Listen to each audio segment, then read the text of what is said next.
Salut, c'est Bertrand, on se retrouve pour une petite astuce du mercredi concernant le headrush.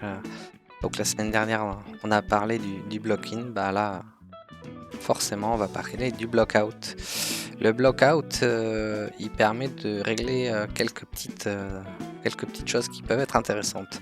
Le rig volume, ce qu'il faut savoir, c'est qu'en fonction des IR qu'on utilise, on peut avoir des grosses différences de volume qui apparaissent. Donc ce qui est super intéressant et toujours pareil, comme pour le blocking, on a un vumètre quand on est sur le pédalier. Là, en l'occurrence, je suis sur l'interface web, mais bon, j'incrusterai quelques images du vumètre. Le rig volume permet d'adapter plus ou moins pour obtenir un niveau de sortie important. Ce qu'il faut savoir, c'est que sur le vumètre, à chaque petit bloc correspond environ 3 dB.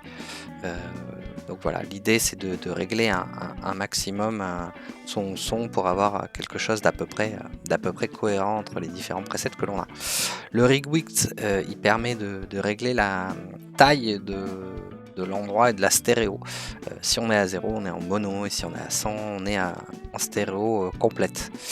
Et ensuite le alt ou gain, ça c'est pour permettre d'ajouter le gain, un gain différent pour la sortie alternative.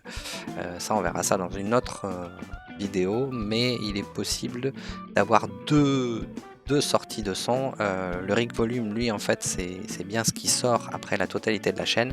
Le alt ou gain, c'est on peut par exemple décider de sortir son son avant l'IR, après l'IR, juste après l'ampli, juste avant. On peut avoir comme ça un certain nombre de choix dans la sortie alternative. Ça sert surtout quand on veut enregistrer par exemple un signal dry non traité dans un DAW, ça peut être très pratique. On se retrouve mercredi prochain.